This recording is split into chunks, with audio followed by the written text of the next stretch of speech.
Assalamualaikum and hello guys, I'm SAFFIYAH, your host, and right now you are listening to the Tech Talk podcast. Today we are going to talk about Samsung with our guest. And before we dive into this topic, please tell our audience a little bit about yourself. I think we can start with Miss FARAH. Thank you, Sophia. Hello everyone. My name is FARAH ASYIQIN. I am a existing Samsung user for 8 years. Next, we have Miss Liyana. Hello guys, my name is Liyana Adilah and I'm a new Samsung user for a few months already.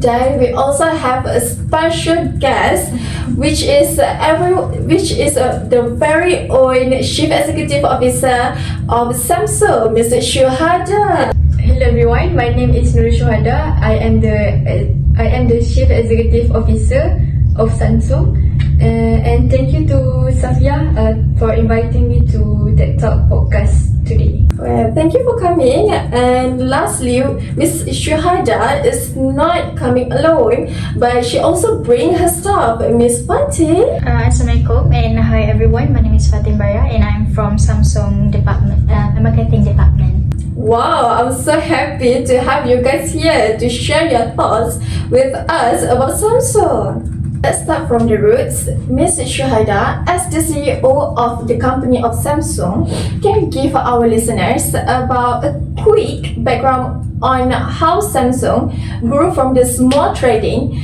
company into a global giant tech? Thank you, Sophia. Samsung was founded in 1938 by Lee Byung-chul in South Korea as a small trading company. Over the years, Samsung expanded into different industries and eventually entered the electronic sector in the late 1960s.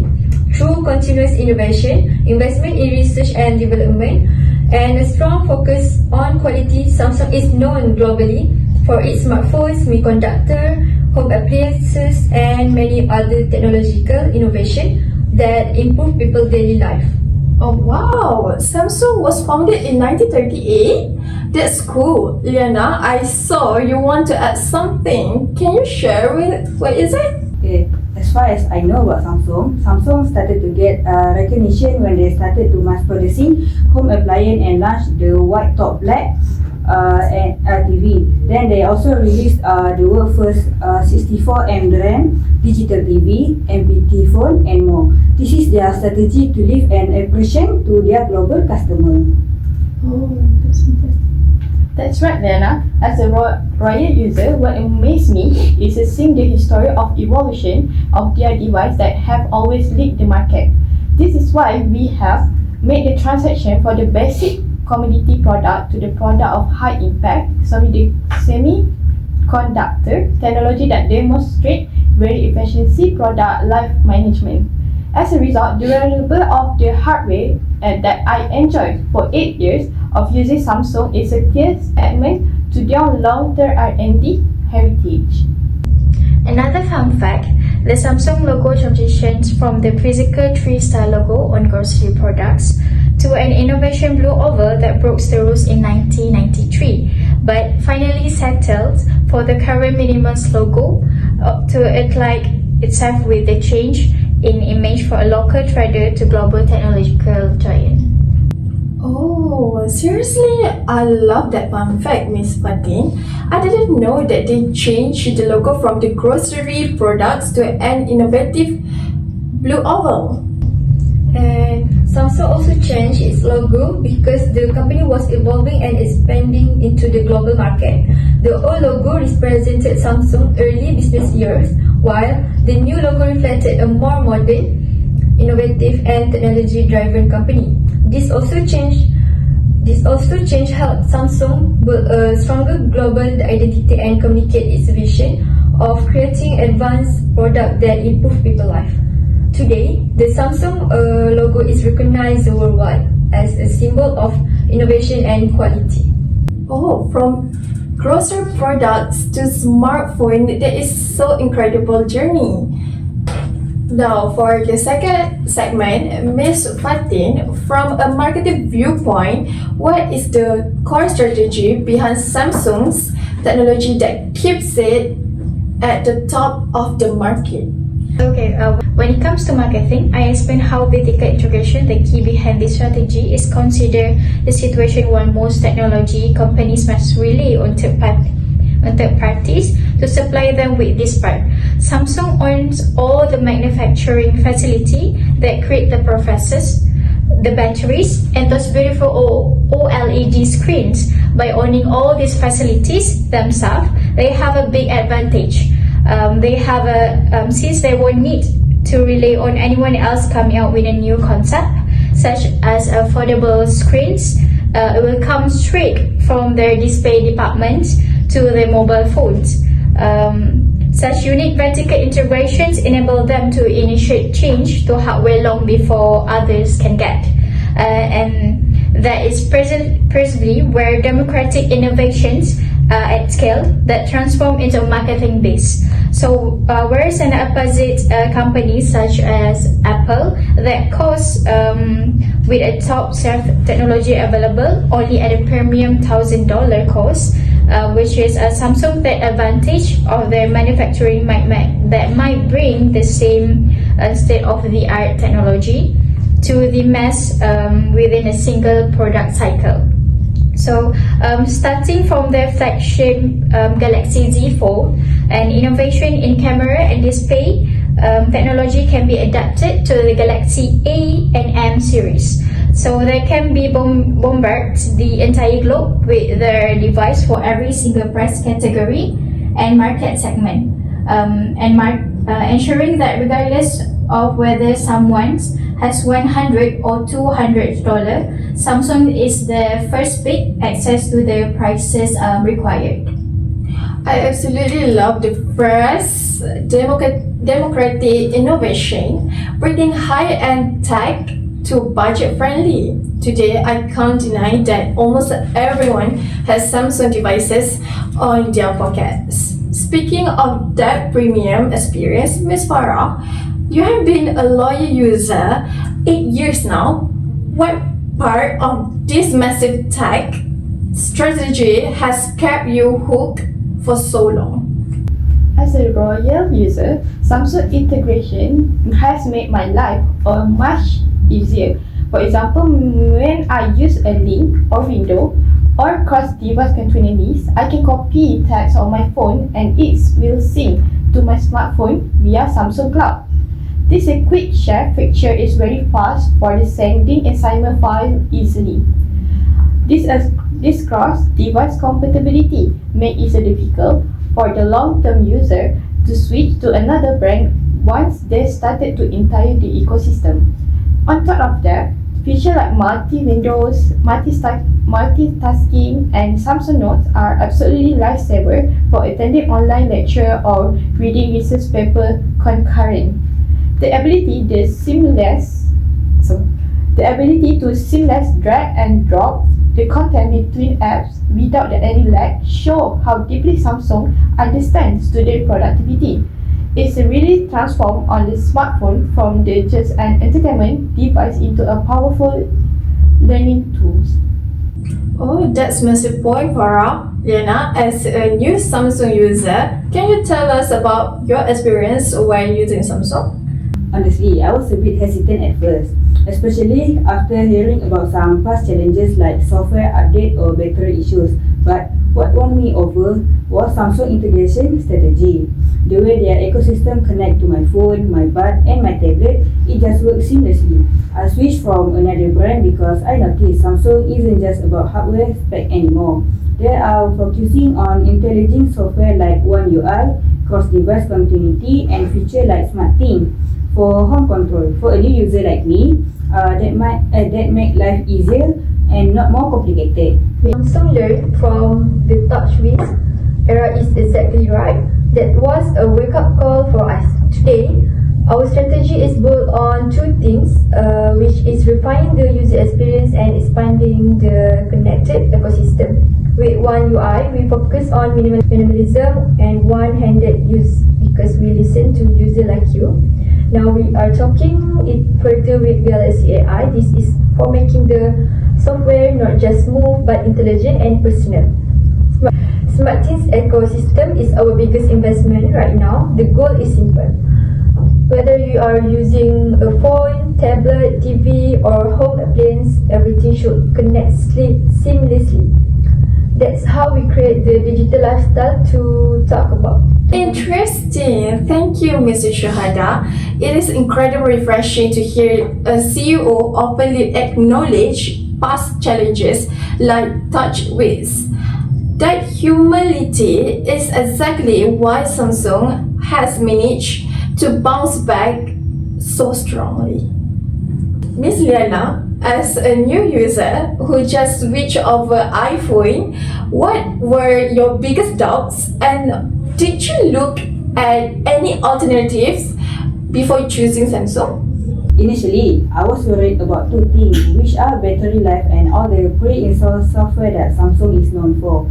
I also seriously considered the Pixel 8 for its clean and mirror experience and the iPhone 15 for its ecosystem. In the end, Samsung won me over with the stunning display quality, the customization option in One UI and overall hardware feel.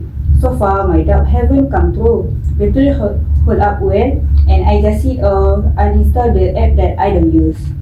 Oh, Miss SYUHADA, hearing from Miss Liyana, software perception is a huge hurdle.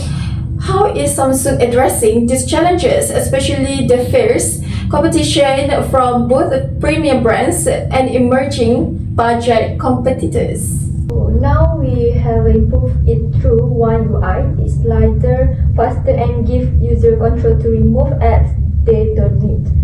We also use AI to optimize battery and performance automatically, so the phone stays smooth without extra effort. To compete with premium brands and budget competitors, we focus on long-term value. Our flagship phones now get up to 7 years of updates, so user can trust their device will last. Basically, our strategy is simple. Just combine strong hardware with clean, smart software that give user confidence. 7 years of updates is a massive commitment that is completely redefines long-term value for consumers. Now, looking at our long-term user, Ms. FARAH, do you have any final points or other aspect of Samsung strategy that you would like to share? If I add from a user point of view, I think it's a blow to Samsung. This is because Android device will eventually become a lagging and unstable compared to their premium competitors.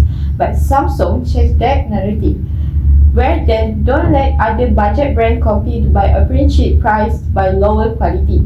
In fact, Samsung focus on the long-term value that is a more stable and update for the years. This has made users feel safe from the market price war. Strategically speaking, in relation to marketing Samsung key department, challenge lies in handling the very dangerous war on two fronts. On one hand, Samsung needs to fight off Apple dominance control over the luxury lifestyle segment, and on the other, Samsung needs to protect itself from Chinese companies such as Xiaomi, Oppo, and Vivo through its supply chain network. Yes, I agree with Fatin.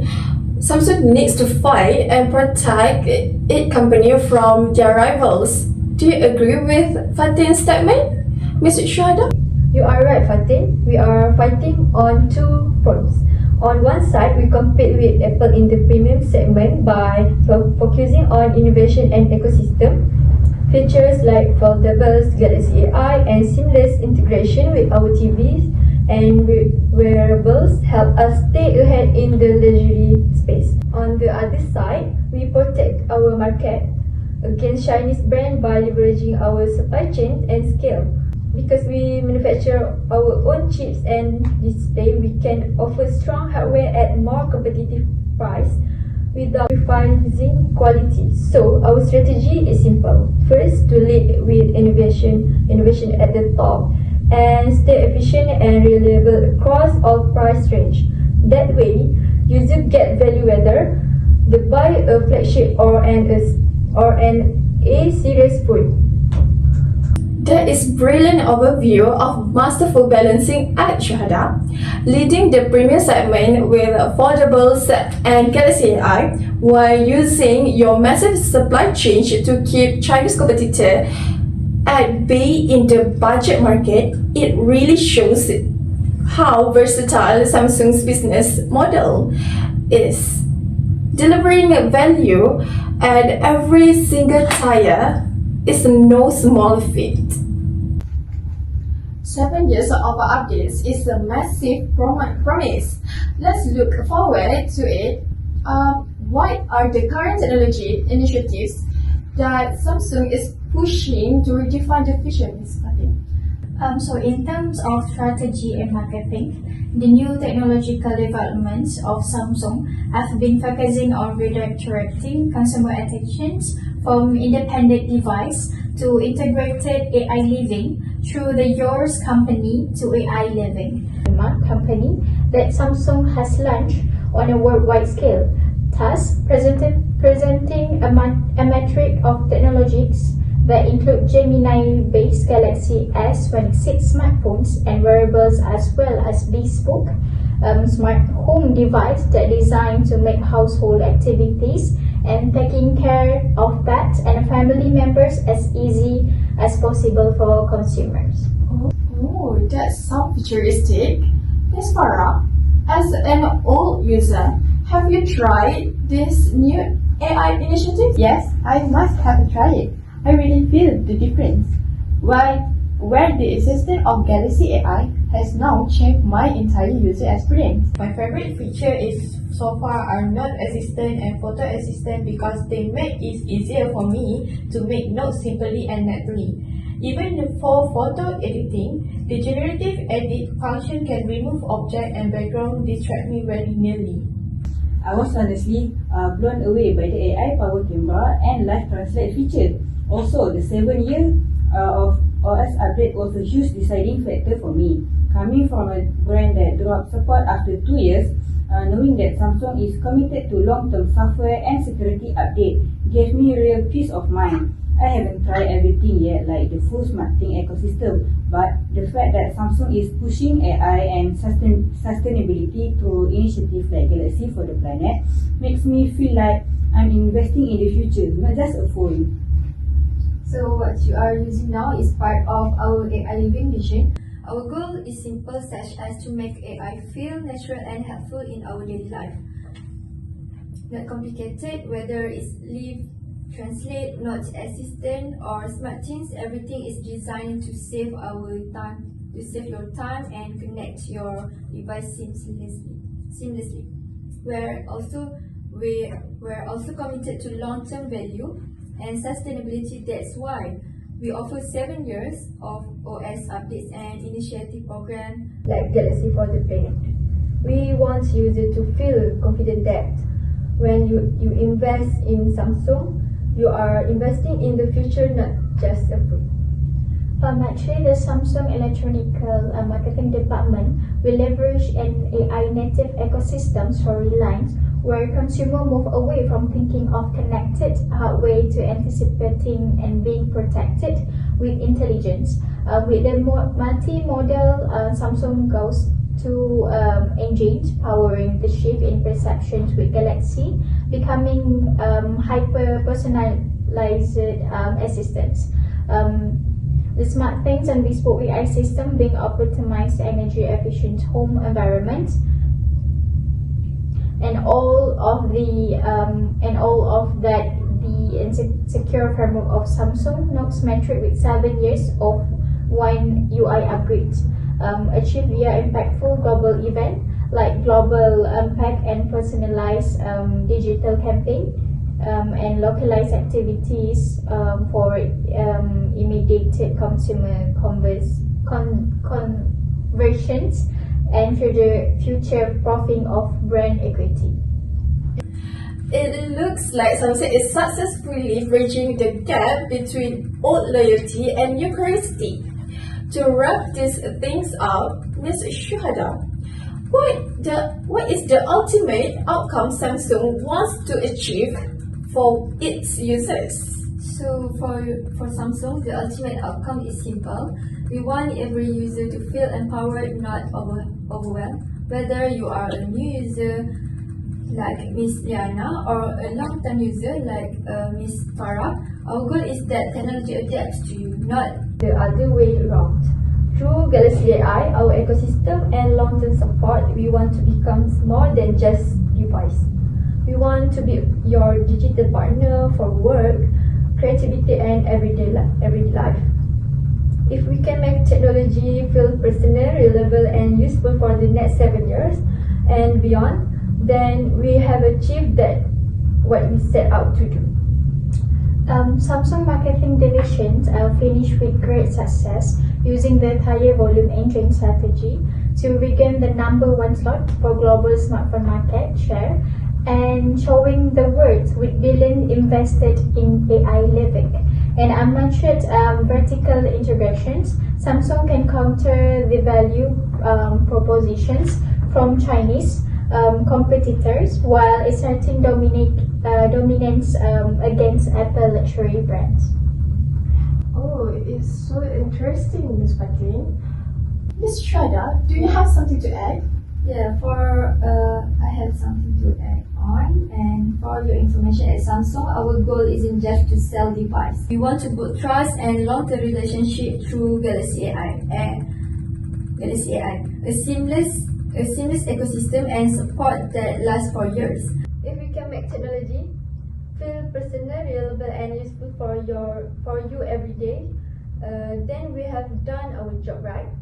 What a powerful note to end on. Thank you so much for you guys, Miss SHUHADA, Miss Liyana, Miss Fatin, and Miss FARAH, for sharing your incredible insight on this topic. To our listeners, hopefully this gives you a complete view of Samsung from A to Z.